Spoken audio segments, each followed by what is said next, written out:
বায়ুর উষ্ণতার একটা বিশেষ আছে। বায়ুর উষ্ণতা মানে কি, আমরা বায়ুর উষ্ণতার যে জিনিসগুলো বলছি যে পৃথিবীব্যাপী বায়ুর উষ্ণতা তারতম্যের কারণগুলো।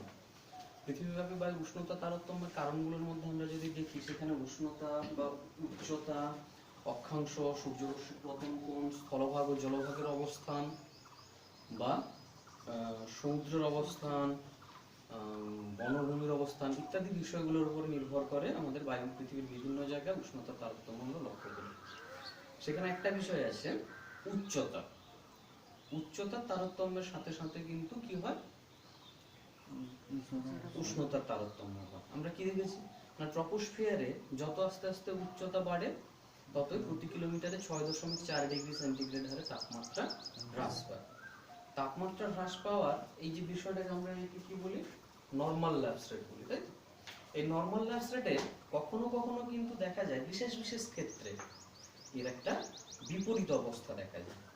সেই বিপরীত অবস্থায় আমরা আজকে আলোচনা করব, বা বিপরীত অবস্থার যে মূল বিষয়। বিপরীত অবস্থা অর্থাৎ উচ্চতা বাড়লে আমরা কি দেখি, উষ্ণতা কমে, কিন্তু কখনো কখনো উষ্ণতা না কমে উচ্চতা বাড়ার সঙ্গে সঙ্গে উষ্ণতা বেড়ে যায়।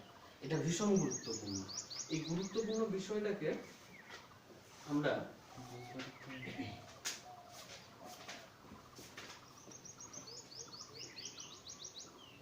নাম দিয়ে থাকি বৈপরীত্য উষ্ণতা। তাহলে বৈপরীত্য উষ্ণতা কি জিনিস?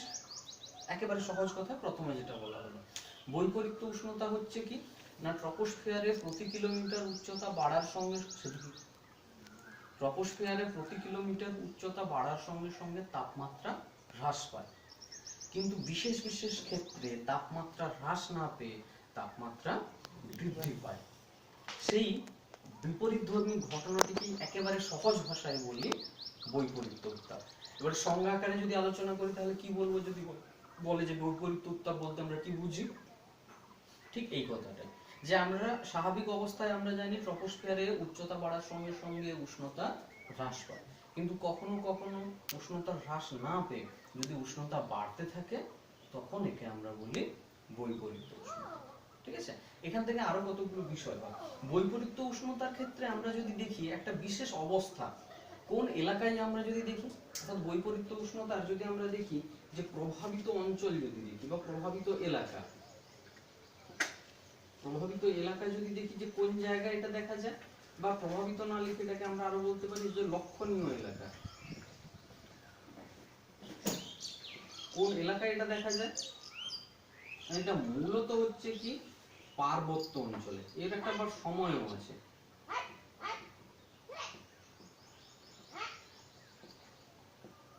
পার্বত্য অঞ্চলে দেখা যায় এই ধরনের বৈপরীত্য উষ্ণতা। পার্বত্য অঞ্চলে আবার যদি দেখি, এই পার্বত্য অঞ্চলে বৈপরীত্য উষ্ণতা কি তাহলে সবসময় হয়? প্রশ্ন এখানে আবার জাগতে পারে, পার্বত্য অঞ্চলে বৈপরীত্য উষ্ণতা কি সবসময় হয়? উত্তরটা হচ্ছে সহজ কথায় না। তাহলে কোন কোন ক্ষেত্রে হয়? একটা বিশেষ ক্ষেত্র রয়েছে, বৈপরীত্য উষ্ণতার একটা বিশেষ ক্ষেত্র রয়েছে, বা তাকে আমরা বৈপরীত্য উষ্ণতার শর্ত বলি। কি বলছি? শর্ত। শর্তগুলো কি কি? শর্তগুলোর মধ্যে প্রথমে দেখব, এই শর্তগুলোর মধ্যে এক নম্বর একটা হচ্ছে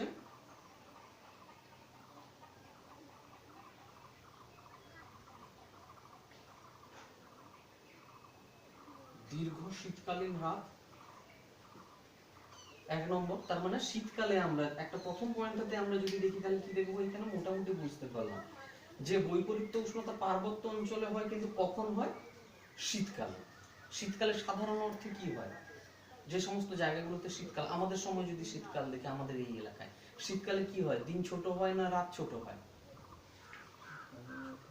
দিন ছোট হয়, রাত বড় হয়। দিন ছোট হয়, রাত বড় হয়। তাহলে সহজ ভাষায় আমরা যদি দেখি যে দিনের বেলায় যে পরিমাণ উত্তাপ ভূপৃষ্ঠ গ্রহণ করে সমগ্র রাত জুড়ে সেই তাপটাকে বর্জন করে দেয়। যেহেতু রাতের দৈর্ঘ্য বড় সেহেতু বর্জন করার সময়টাও অনেক বেশি। এক নম্বর। দু নম্বর দেখবো দীর্ঘ শীতকালীন রাতের পর দু নম্বর অবস্থা দেখবো কি না, মেঘমুক্ত আকাশ।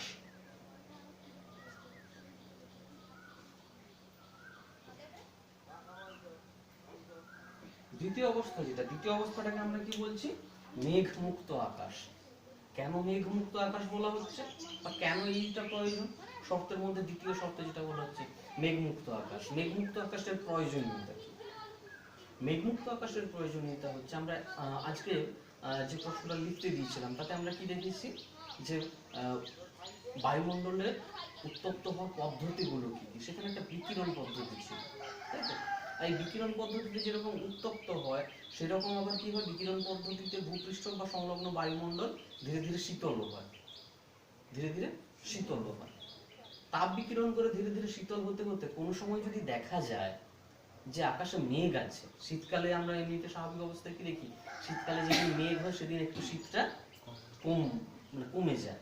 কেন কমে যায় না, ভূপৃষ্ঠ থেকে যে বিকিরিত তাপ, মানে ভূপৃষ্ঠ যে তাপটাকে বিকিরণ করছে সেটা মহাশূন্যে ফিরে যেতে না পেরে বায়ুমণ্ডলে আবদ্ধ হয়ে থেকে যাচ্ছে। সে থেকে যাওয়ার ফলে কি হবে, তাপমাত্রা বাড়বে। এই কারণে শীতকালে যদি মেঘ হয় তাহলে কিন্তু গরম লাগে। তাহলে দ্বিতীয়তে বলা হচ্ছে মেঘমুক্ত আকাশ। যদি আকাশ মেঘমুক্ত থাকে তাহলে বিকিরিত উত্তাপটা খুব সহজে উপরের দিকে চলে যায়। আচ্ছা, এরপরের শর্ত যদি দেখি, 3 নম্বর শর্ত হচ্ছে কি না,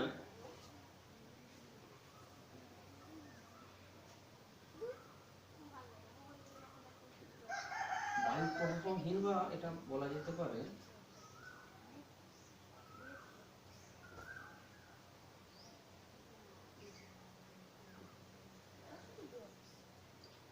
বায়ুর শান্ত অবস্থা। শান্ত অবস্থা মানে কি, বায়ু প্রবাহিত হবে না, শান্ত অবস্থা। ঠিক আছে, তাহলে এইগুলো অবস্থা, শর্ত না বলে এটাকে আমরা অনুকূল অবস্থাও বলতে পারি। তাহলে বিপরীত বা বৈপরীত্য উত্তাপের আমরা কি দেখেছি, সংজ্ঞায় কি দেখেছি, বৈপরীত্য উত্তাপ কাকে বলে না, ট্রপোস্ফিয়ারে আমরা দেখি কি যে উচ্চতা বাড়ার সঙ্গে সঙ্গে তাপমাত্রা হ্রাস পায়, কিন্তু কখনো কখনো উচ্চতা বাড়ার সাথে সাথে তাপমাত্রা হ্রাস না পেয়ে যদি তাপমাত্রা বৃদ্ধি পায় তাকে আমরা উষ্ণতার বৈপরীত্যতা বা বৈপরীত্য উত্তাপ বা উষ্ণতা বলি। কোথায় বেশিরভাগ দেখা যায়, এটা ছাড়াও আর অনেক জায়গায় দেখা যায়, তবে সবচেয়ে বেশি দেখা যায় পার্বত্য অঞ্চলে। সময়টা কোন কোন কোন অবস্থায় এটা দেখা যায়, শর্ত বা অনুকূল অবস্থাগুলো কি কি না, দীর্ঘ শীতকালীন রাত যেদিন থাকবে, আকাশ যদি মেঘমুক্ত থাকে, বায়ুর যদি শান্ত অবস্থা থাকে, এই অবস্থায় আমরা বৈপরীত্য উষ্ণতা বা উষ্ণতার বৈপরীত্যতা আমরা লক্ষ্য করি। এবারে চলে আসি এর প্রক্রিয়াটা কিরকম হয়, বৈপরীত্য উষ্ণতার যে প্রক্রিয়াটা কিরকম হয়। বৈপরীত্য উষ্ণতা যদি দেখি পার্বত্য অঞ্চলে কিভাবে আমরা লক্ষ্য করি, বা এই বৈপরীত্য উষ্ণতা পার্বত্য অঞ্চলে কিভাবে হয়, যে ধরা যাক পার্বত্য অঞ্চলে আমরা অনেক সময় দেখি কি,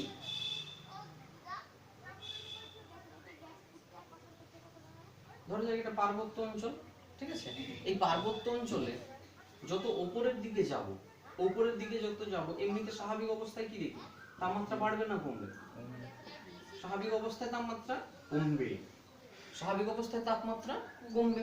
আর ওই তিনটে অবস্থা মনে আছে, দীর্ঘ শীতকালীন রাত, মেঘমুক্ত আকাশ আর বায়ু শান্ত অবস্থা। এই অবস্থায় দেখা যাবে কি না, বাতাস পার্বত্য অঞ্চলের উপরের দিকে এই অংশে যে বাতাসটা থাকবে সেই বাতাসগুলো কি হবে না, পর্বতগাত্রের সংস্পর্শে এসে সে শীতল ও ভারী হবে। স্বাভাবিকভাবে শীতল বায়ু কি হয়, ঠান্ডা বাতাস ভারী হয়। ঠান্ডা বাতাস ভারী হওয়ার দরুন এই বাতাসটা ভারী হওয়ার ফলে আস্তে আস্তে আস্তে আস্তে পর্বতের এই ঢাল বেয়ে নিচের দিকে নামতে থাকবে, ঢাল বেয়ে নিচের দিকে নামতে থাকবে। তাহলে নেমে নেমে এই ভারী বাতাসটা কোথায় এসে পৌঁছাবে, এই জায়গায় এসে পৌঁছাবে। যখন এইখানে ভারী বাতাসটা পৌঁছালো তখন এখানকার যে বাতাসটি কি হবে, সে এর বিপরীত ঢাল বেয়ে উপরের দিকে উঠে অবস্থান করবে। তখন দেখা যাবে কি, তখন দেখা যাবে কি, তাহলে নিচে কোন বাতাসটা থাকছে, এবার নিচে থাকছে শীতল বাতাস আর উপরে থাকছে উষ্ণ বাতাস। তার মানে সোজা কথা, এটা যদি শীতল বাতাস হয়, এটা হচ্ছে শীতল আর এই বাতাসটা হচ্ছে উষ্ণ। তাহলে দেখা যাবে কি, নিচে শীতল অবস্থা, উপরে উষ্ণ অবস্থা। তাহলে নিচে গরম, উপরে নিচে ঠান্ডা, উপরে গরম, নিচে ঠান্ডা, উপরে গরম। এই অবস্থাটাকেই বলা হচ্ছে উষ্ণতার বৈপরীত্যতা। এই বায়ু দুটোর নাম আছে। বায়ু দুটোকে কি বলে না, যে বায়ুটা নেমে আসছে, যে বায়ুটা নেমে আসছে এই বায়ুটাকে আমরা বলি কি না, একে আমরা বলি ক্যাটাবেটিক বায়ু। যে বায়ুটা নেমে আসছে একে আমরা বলি ক্যাটাবেটিক বায়ু। আর যে বায়ুটা উঠে যাচ্ছে, যেটা হালকা উষ্ণ বাতাসটা যেটা উঠে যাচ্ছে, এই বাতাসটাকে আমরা বলি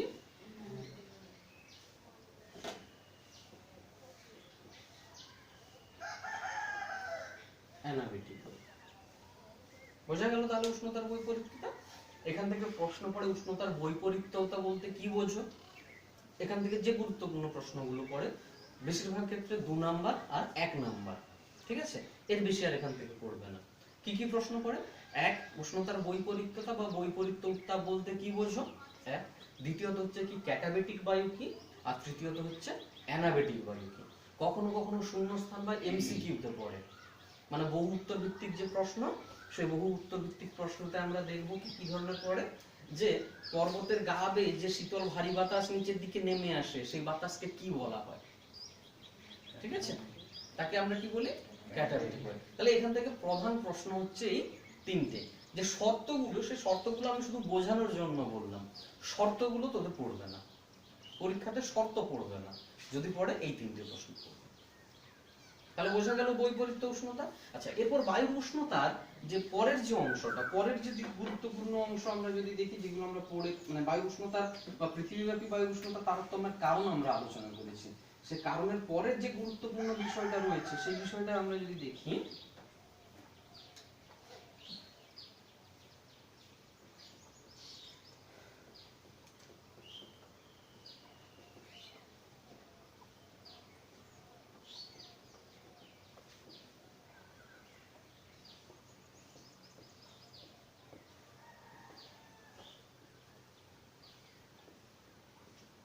পৃথিবীর তাপমণ্ডল। আচ্ছা, তাপমণ্ডলের সাথে সাথে আমরা যদি দেখি যে এটা আমরা পৃথিবীর উষ্ণতার তারতম্যের কারণও আমরা কিন্তু সেখানে একটু দেখেছি। সেখানে কি দেখেছি? যে তাপমণ্ডলের ক্ষেত্রে যদি আমরা দেখি, তাহলে দেখবো কি না, অক্ষাংশের সাথে সাথে, অক্ষাংশের তারতম্যের সাথে সাথে সূর্যরশ্মির পতন কোণের তারতম্য হয়, তাই তো? প্রতি ডিগ্রি এইভাবে অক্ষাংশ যদি বাড়তে থাকে, এর মধ্যে আমরা কি দেখেছি না, নিম্ন অক্ষাংশগুলোতে সূর্যরশ্মি প্রায় সারা বছর লম্বভাবে কিরণ দেয়, আর যত অক্ষাংশ বাড়তে থাকে, বা সহজ ভাষায় উচ্চ অক্ষাংশের দিকে যদি যাই, তাহলে উচ্চ অক্ষাংশে যদি দেখবো কি তাপমাত্রা বা সূর্যরশ্মি তির্যকভাবে পতিত হতে থাকে। তাহলে এই উচ্চ অক্ষাংশ এবং নিম্ন অক্ষাংশের মধ্যে তির্যকভাবে সূর্যরশ্মি পতন বা সূর্যরশ্মি লম্বভাবে পড়ার ফলে যে জিনিসটা হয়, সেটা তাপের তারতম্য ঘটে। এই তাপের তারতম্য ঘটার মাত্রাটা যদি প্রতি ডিগ্রি অক্ষাংশে দেখি, তাহলে কত? প্রতি ডিগ্রি অক্ষাংশে 0.28 ডিগ্রি সেন্টিগ্রেড। তার মানে কি, নিরক্ষরেখা থেকে যত আমরা উত্তর দিকে বা দক্ষিণ দিকে যাব, প্রতি 1 ডিগ্রি অক্ষাংশ বাড়ার সাথে সাথে তাপমাত্রা বাড়বে না কমবে? কমবে। সেই কমার হারটা হচ্ছে প্রায় গড়পড়তা 0.28 ডিগ্রি সেন্টিগ্রেড। তাহলে এই অবস্থায় যদি দেখি, পৃথিবীর নিরক্ষরেখা থেকে, অর্থাৎ প্রায় মাঝখান থেকে শুরু করে 2 মেরু অঞ্চল পর্যন্ত সূর্যরশ্মির এই পতন কোণের তারতম্যের দরুন বিভিন্ন জায়গায় উষ্ণতাও বিভিন্ন। সেই উষ্ণতার বিভিন্নতার ভিত্তিতে আমরা সারা পৃথিবীকে অক্ষাংশগত সীমানার ভিত্তিতে কতগুলো তাপীয় অঞ্চল বা তাপমণ্ডলে আমরা ভাগ করি। সেই তাপমণ্ডলগুলো কি কি আমরা যদি দেখি, যে পৃথিবীর তাপমণ্ডলগুলোর মধ্যে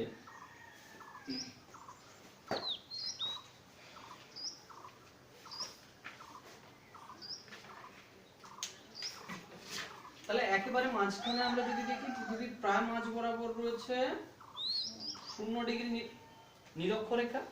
নিরক্ষরেখার উত্তর দিকে 23.5 ডিগ্রি উত্তর, আর দক্ষিণ দিকে 23.5 ডিগ্রি দক্ষিণ। অর্থাৎ এটা হচ্ছে কর্কট ক্রান্তি রেখা, আর এটা হচ্ছে মকর ক্রান্তি রেখা। তাহলে সূর্য মোটামুটি প্রায় সারা বছর কোনো না কোনো সময়, বা কোনো না কোনো সময় বলা ভালো, বা প্রায় সারা বছর নিরক্ষরেখা থেকে উত্তর দিকে 23.5 ডিগ্রি উত্তর আর দক্ষিণ দিকে 23.5 ডিগ্রি দক্ষিণ, এই অংশটার মধ্যে সূর্য সারা বছর লম্বভাবে কিরণ দেয়। সূর্যের লম্বভাবে কিরণ দেওয়ার শেষ সীমানা উত্তর দিকে 23.5 ডিগ্রি উত্তর অক্ষরেখা, আর দক্ষিণ দিকে 23.5 ডিগ্রি দক্ষিণ অক্ষরেখা। এই লম্বভাবে কিরণ দেওয়ার ফলে এই অঞ্চলটার উষ্ণতা অপেক্ষাকৃত বেশি। এই অঞ্চলটাকে তাই আমরা কি বলি? একে আমরা বলি উষ্ণমণ্ডল। এই অঞ্চলটার আমরা নাম দিয়েছি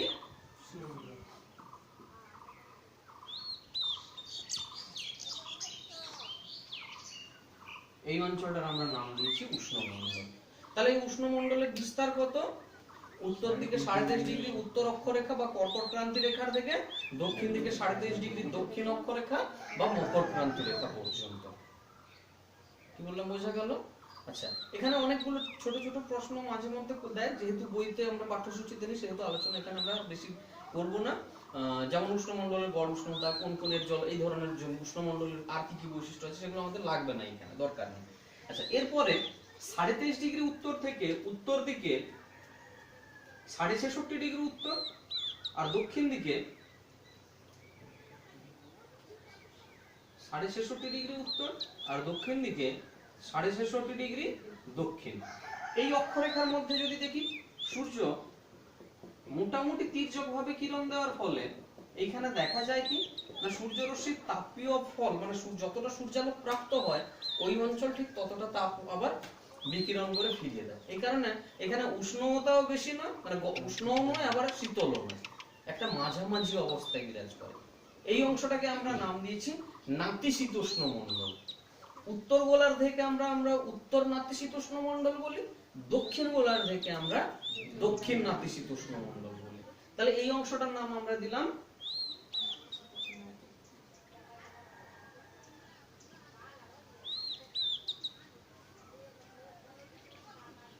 নাতিশীতোষ্ণ মণ্ডল। তাহলে উত্তর গোলার্ধকে আমরা কি বলছি? উত্তর গোলার্ধকে আমরা বলছি উত্তর নাতিশীতোষ্ণ মণ্ডল, দক্ষিণ গোলার্ধকে আমরা বলছি দক্ষিণ নাতিশীতোষ্ণ মণ্ডল। আর একেবারে 66.5 ডিগ্রি উত্তর বা 66.5 ডিগ্রি দক্ষিণ থেকে 90 ডিগ্রি উত্তর আর এদিকে 90 ডিগ্রি দক্ষিণ, এই অঞ্চলটাতে কি হয়? এটা সাধারণত মেরু অঞ্চল। মেরু অঞ্চল হওয়ার ফলে দেখা যায় এখানে মোটামুটি প্রায় 6 মাস দিন 6 মাস রাত থাকে এক। আর দ্বিতীয়ত আবার কি দেখি না, এই অঞ্চলটাতে সূর্যরশ্মি অত্যন্ত তীর্যকভাবে পতিত হওয়ার ফলে এই অঞ্চলটাতে সারা বছর ব্যাপী অত্যন্ত শীতল। তাই এই অঞ্চলটার আমরা কি নাম দিয়েছি? শীতলমণ্ডল বা হিমমণ্ডল। এই অঞ্চলটার আমরা নাম দিয়েছি কি? এই অঞ্চলটার নাম দিয়েছি আমরা হিমমণ্ডল।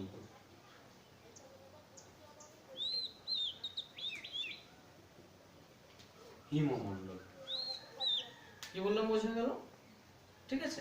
আচ্ছা, তাহলে এই গেল অক্ষাংশের ভিত্তিতে পৃথিবীর প্রধান প্রধান তাপ বলয় বা তাপ মণ্ডলও বলা যেতে পারে এগুলো। অক্ষাংশের ভিত্তিতে পৃথিবীর প্রধান প্রধান তাপমণ্ডলগুলি। তাহলে তাপমণ্ডলগুলো আরেকবার করে যদি দেখি কি কি দেখবো। প্রথমে নিরক্ষরেখা থেকে 23.5 ডিগ্রি উত্তর এবং 23.5 ডিগ্রি দক্ষিণ অক্ষরেখায় এই অংশে রয়েছে উষ্ণমণ্ডল। 23.5 ডিগ্রি থেকে 66.5 ডিগ্রি উত্তর এবং 66.5 ডিগ্রি দক্ষিণ এই অংশের মধ্যে রয়েছে নাতিশীতোষ্ণ মণ্ডল। 66.5 ডিগ্রি উত্তর থেকে 90 ডিগ্রি উত্তর এবং 66.5 ডিগ্রি দক্ষিণ থেকে 90 ডিগ্রি দক্ষিণ দক্ষিণ এই অংশে রয়েছে হিমমণ্ডল।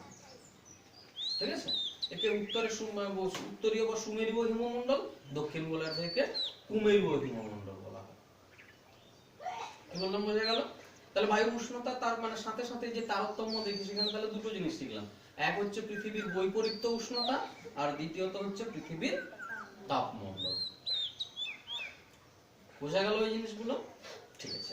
আচ্ছা, এর পরের যে জিনিসটা ভীষণ গুরুত্বপূর্ণ সেটা হচ্ছে সমুষ্ণ রেখা, তারপরে রয়েছে আমাদের গ্রিনহাউস প্রভাব ও তার ফলাফল।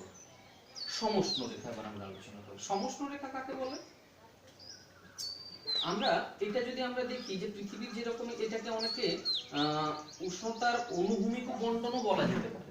উষ্ণতার অনুভূমিক বণ্টন এই অংশটাকেও বলা যেতে পারে, অর্থাৎ যেটা আমরা এবার আলোচনা করব সেটাকে আমরা বলছি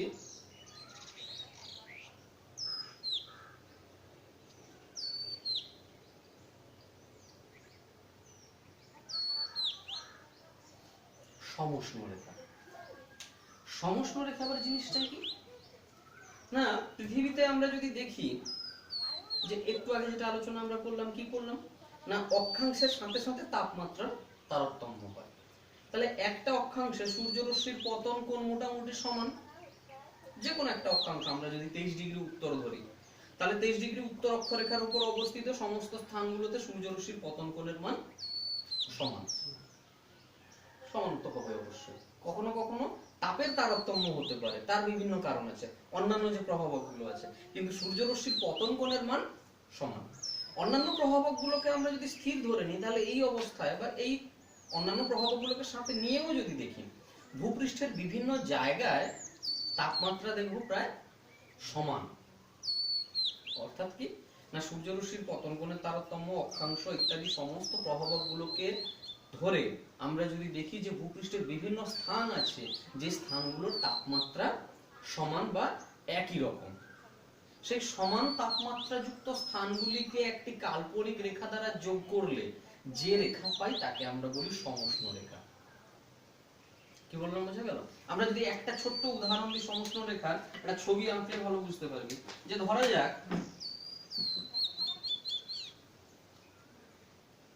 এটা একটা জায়গা আছে, দেখা গেল এর বিভিন্ন বিন্দু আছে, এখানে 20 ডিগ্রি সেন্টিগ্রেড, এখানে 25 ডিগ্রি সেন্টিগ্রেড, এখানে আবার 20 ডিগ্রি সেন্টিগ্রেড, এখানে 25, এখানে 25 ডিগ্রি, এখানে 25 ডিগ্রি সেন্টিগ্রেড। তাহলে সমষ্ণ রেখা আমরা বলতে কি বুঝবো? না একটা রেখা টানবো যেগুলো কি হবে না এই 25 ডিগ্রি সেন্টিগ্রেড যুক্ত রেখাগুলোকে যোগ করেছে। তাহলে এটাই হচ্ছে সমষ্ণ রেখা। এই সমষ্ণ রেখার মান কত? এই সমষ্ণ রেখাটার মান কত না যত উষ্ণতার স্থানগুলোকে সে যোগ করেছে, কত? 25 ডিগ্রি। এই সমষ্ণ রেখার মান হচ্ছে 25 ডিগ্রি সেন্টিগ্রেড। কি বললাম বোঝা গেল কি? তাহলে সমষ্ণ রেখা বলতে আমরা কি বুঝি? আবার একবার যদি সংজ্ঞা আকারে বলি, না ভূপৃষ্ঠের যে সমস্ত স্থানগুলির উষ্ণতা একই ধরনের, সেই সমস্ত স্থানগুলিকে একটি কাল্পনিক রেখা দ্বারা যোগ করলে যে রেখা পাই তাকে আমরা বলি সমষ্ণ রেখা। তাহলে সমষ্ণ রেখার কতগুলো বৈশিষ্ট্য রয়েছে, বৈশিষ্ট্যগুলো এবার কি কি?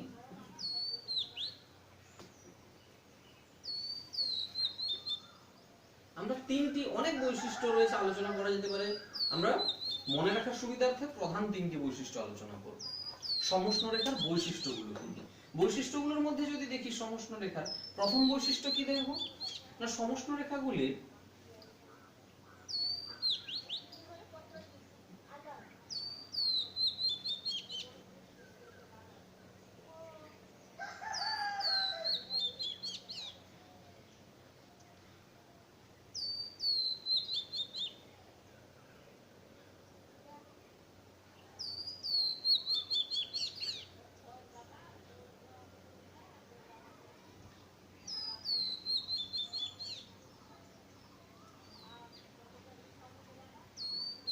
তাহলে কি প্রথম বৈশিষ্ট্য কি দাঁড়ালো? সমষ্ণ রেখাগুলি নিম্ন অক্ষাংশে সমষ্ণ রেখাগুলির মান সাধারণত বেশি হয়, উচ্চ অক্ষাংশে সমষ্ণ রেখাগুলির মান কম হয়। বোঝা গেল? সমষ্ণ রেখাগুলির প্রথম বৈশিষ্ট্য হচ্ছে এটা, নিম্ন অক্ষাংশে সমষ্ণ রেখাগুলির মান বেশি হয় এবং উচ্চ অক্ষাংশে সমষ্ণ রেখাগুলির মান কম হয়। ঠিক আছে? আচ্ছা, দ্বিতীয় বৈশিষ্ট্য কি?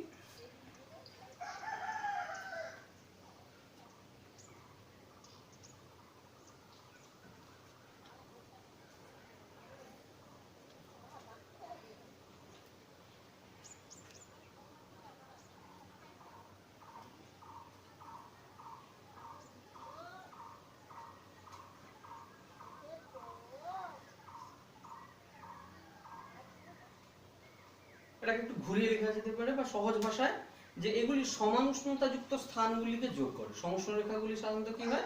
সমান উষ্ণতাযুক্ত স্থানগুলিকে যোগ করে। সহজ সহজগুলো আমি বলছি, আরো অনেকগুলো আছে, আমরা 3 থেকে 4টে একেবারে সহজে যাতে মনে রাখা যায় সেগুলোকে, মানে একবার শুনলেই যেগুলো মনে থাকবে আমরা সেই বৈশিষ্ট্যগুলোকে আলোচনা করব ভালোভাবে। তাহলে 2 নম্বর বৈশিষ্ট্য কি দেখলাম? এগুলো সমান উষ্ণতাযুক্ত স্থানগুলিকে যোগ করে। 3 নম্বর কি?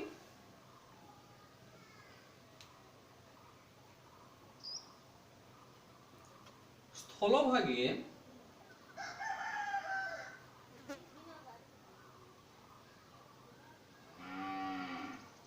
এগুলি কাছাকাছি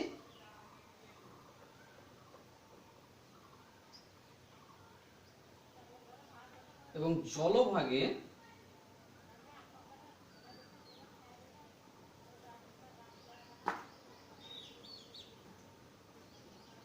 এগুলি দূরে অবস্থান করে। সমষ্ণ রেখার তৃতীয় বৈশিষ্ট্যটা কি বললাম তাহলে? স্থলভাগে এগুলি কাছাকাছি অবস্থান করে, আর জলভাগে এগুলো একে অপর থেকে একটু ফাঁকা ফাঁকা বা একটু দূরে দূরে অবস্থান করে। ঠিক আছে, এই প্রধান তিনটে বৈশিষ্ট্য আমি মনে রাখবো। আরো অনেকগুলো আছে, আমরা সেগুলো বলবো, আলোচনা করলাম না। প্রধান তিনটে বৈশিষ্ট্য হচ্ছে এটা। তাহলে এখান থেকে যে প্রশ্নটা পড়ে সেটা হচ্ছে কি, সমষ্ণ রেখা কাকে বলে, সমষ্ণ রেখার দুটি ধর্ম বা বৈশিষ্ট্য লেখো। এখান থেকে যে গুরুত্বপূর্ণ প্রশ্নটা পড়ে সেটা হচ্ছে এইটা, সমষ্ণ রেখা কাকে বলে, সমষ্ণ রেখার দুটি বৈশিষ্ট্য লেখো। এটা 3 নম্বরের প্রশ্ন পড়ে। তাহলে সমষ্ণ রেখা কাকে বলে আরেকবার বলে দিই। সমষ্ণ রেখা কাকে বলে না, পৃথিবীর সমান উষ্ণতাযুক্ত বা ভূপৃষ্ঠের সমান উষ্ণতাযুক্ত স্থানগুলিকে যে কাল্পনিক রেখা দ্বারা যোগ করলে যে রেখা পাই তাকে আমরা বলছি সমষ্ণ রেখা। একেবারে সহজ সাপটা ভাষায়, নিজের ভাষায় সহজ সাপটা ভাষা আমরা এটা বলবো। এর বৈশিষ্ট্যগুলো কি কি না, সহজ নিম্ন অক্ষাংশের দিকে এর মান বেশি হয় আর উচ্চ অক্ষাংশের দিকে এর মান কম হয়। নিম্ন অক্ষাংশ মানে কোনটা, কার দিকে, কোথায়, নিরক্ষরেখার কাছাকাছি, সেটাকে আমরা বলি নিম্ন অক্ষাংশ। আর নিরক্ষরেখা থেকে যত দূরের দিকে যাবো সেগুলোকে উচ্চ অক্ষাংশ বলি। তাহলে নিরক্ষরেখার দিকে এর মান বেশি হয় আর উচ্চ অক্ষাংশের দিকে এর মান আস্তে আস্তে কমতে থাকে। দ্বিতীয় বৈশিষ্ট্যটা কি বললাম না, এগুলি সমান উষ্ণতাযুক্ত স্থানগুলিকে যোগ করে। একেবারে সহজ। 3 নম্বর বৈশিষ্ট্য কি বলছি না, স্থলভাগে এগুলি কাছাকাছি এবং জলভাগে এগুলি দূরে অবস্থান করে।